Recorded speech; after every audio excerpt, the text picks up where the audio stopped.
Alright, folks, we're gonna get serious, which is why I'm pulling up the most serious person I know, Aina from Nightmare Academia.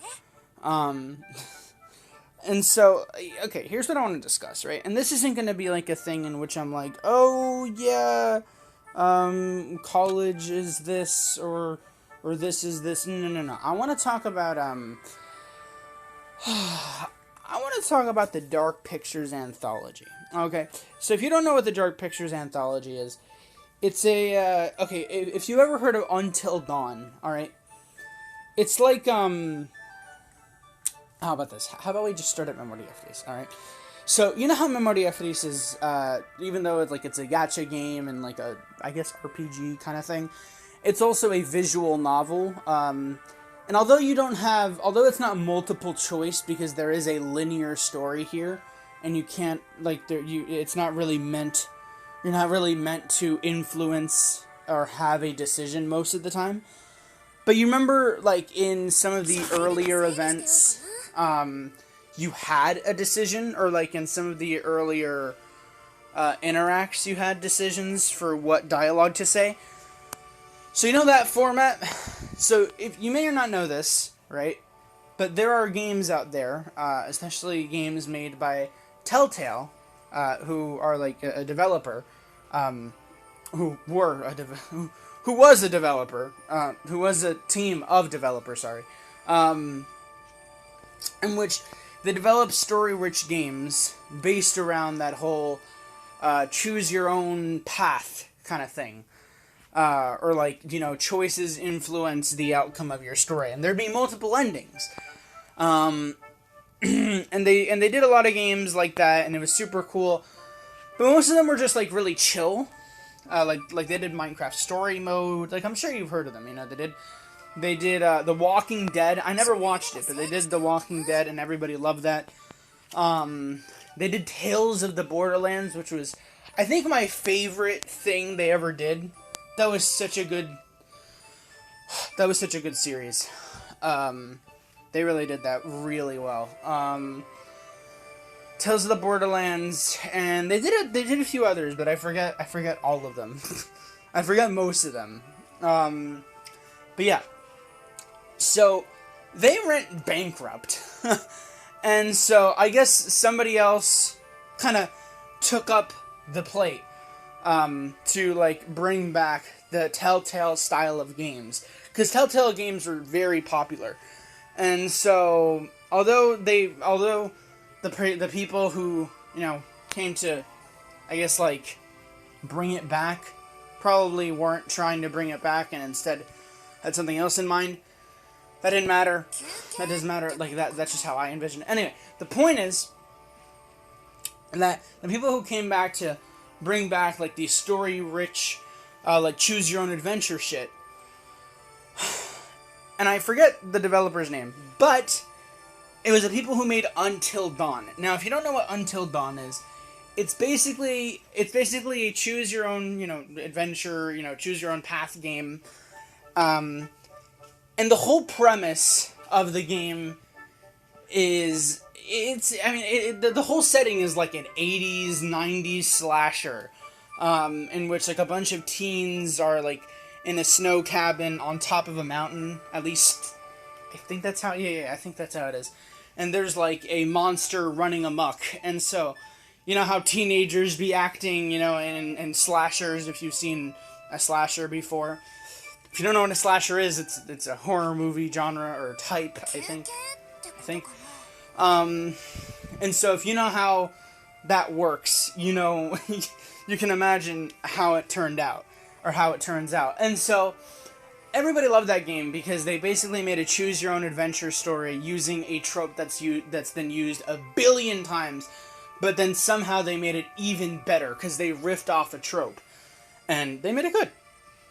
And so skip forward to a few years later, and they decided to start releasing these, similar games like Until Dawn, where, it's like a group of people, it's like a group of people going to do something, either stupid or wind up in something stupid. They have to figure it out. They have to figure out how to get out of this situation. Without and while they're trying to figure out how to get out of the situation, one after one are possibly getting killed, but you can avoid that, and that's where like the multiple endings come into play. So, and so those games that they've been doing, games like Until Dawn, what they've been doing is they've been releasing them yearly. And so like in 2019, their first game, and like all these new games, excluding Until Dawn, are part of this anthology called the Dark Pictures Anthology. Now there's 3 games out already. Apparently they've planned for 8 games in total, and the next game is coming out next year. But so far there's been 3 games. There's been Man of Medan, Little Hope, and House of Ashes. Now these are all really good. Not really good, but it's very interesting, because before Telltale, or at least from what I can remember, Telltale did not produce any series or any like choose your own adventure things or games that were necessarily meant to relate to the terror horror genre. And so the thing that separates the Dark Pictures Anthology from the Telltale games is that instead of them being, kind of cutesy, friendly, whatever. Well, I'm not saying that Telltale's cutesy, friendly, whatever, but some of it was. They're more, gritty, and it's, it's horror related and all that kind of stuff. And so when Man of Medan came out, it was good. Just like most things back then, I had, of course, watched Jacksepticeye play it, and it was good. It was good. It wasn't the best, but it was definitely a solid. It was an entry into the Dark Pictures Anthology that I remember, because the only way I can remember it is by that one line that one of the characters said, which was like Manchurian Gold, and that's the only fucking thing I remember from that game. So I guess it's memorable for that, but besides that, like, it didn't have a really good ending. They kind of copped out, because they had like built up like this huge monster or like this huge threat to the cast of characters, and then they just all choked it up to be a hallucination because of this and that. And oh yeah, I should probably also say these are spoilers for all the Dark Pictures games. So yeah, should probably say that one. Well, I'm sure everybody's played Man of Medan, but if you haven't, even though I've kind of already spoiled the ending for that, if you're missing Telltale and you like a little bit of horror, but not like the best horror, it kind of has like some iffy writing sometimes, but good graphics. I suggest you play them. It's good games. Good games. Not as good as Memoria Freeze. Not as intricate as Memoria Freeze, but they're pretty good. But yeah, not House of Ashes, but then in Little Hope, right? So like the ending for Man of Medan was like kind of and like plus they copped out, not showing us like the super big bad, and so that sucks. But in the next game, which was Little Hope, which came out last year, they kind of copped out again, because they copped out and then they did a twist that kind of like didn't sit well with everybody. And so, I mean, the entirety of Little Hope is really good. It's just that they messed up the ending. And so that was really cool. But then, what do you call it? But then with, not with Little Hope, but with, what do you call it? But then with this year's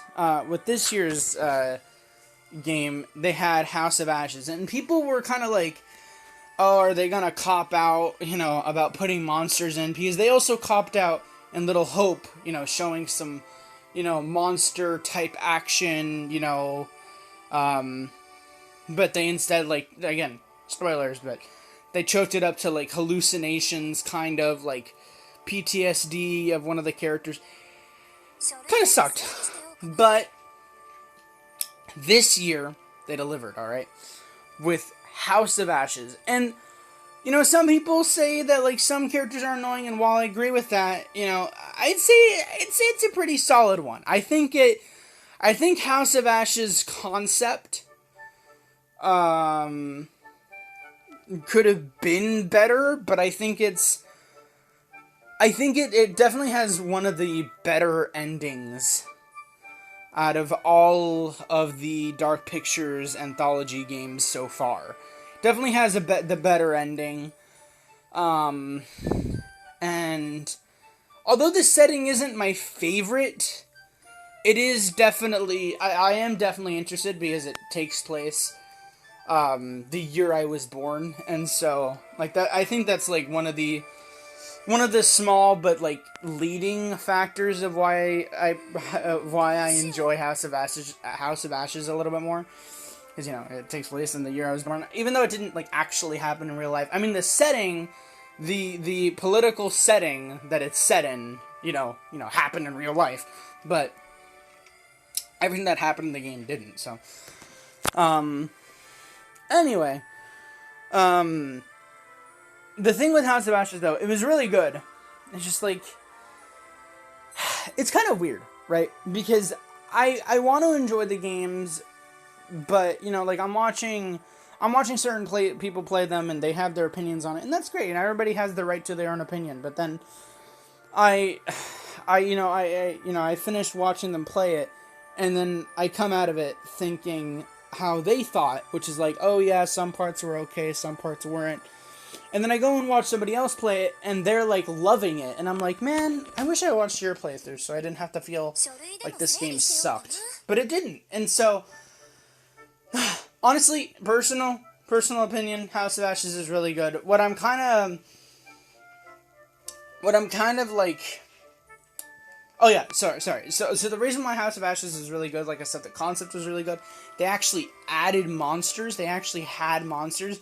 The amount of action, the amount of intensity, the amount of just everything in House of Ashes is wild. It is insane, alright?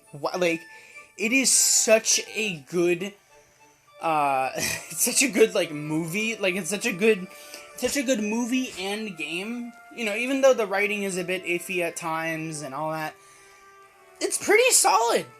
I'm not gonna lie to you. It's a pretty solid,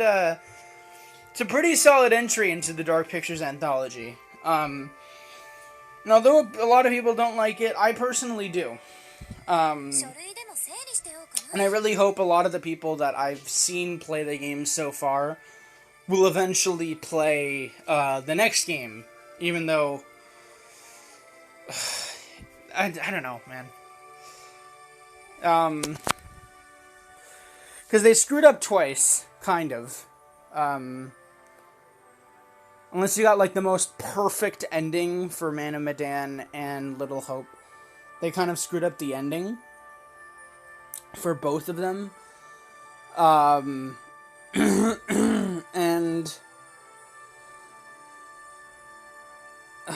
I don't know, man. I don't know. I just feel like House of Ashes is a really solid one. I mean, it's so good that I've watched. I watched one person play it. I watched another person play it, and I'm currently watching another person play it in the span of like 3 or 4 days. It's that good, man. The game is so good to me that I'm rewatching it. That I'm, like, watching different people play it. And folks, this isn't like a 2-hour game. This is like a 5-hour game, alright? So, the fact that I'm rewatching it, like, over and over, like, it's entertaining to me. And so, yeah, I just like it. Anyway, that's all I wanted to say on that. I really hope that their next games or the next game that comes out next year is going to be really good. I do really appreciate, their yearly release kind of schedule thing, so that's really cool. Anyway, let's get into the final part of this episode, alright? 5, 4, 3, 2, 1, and let's go!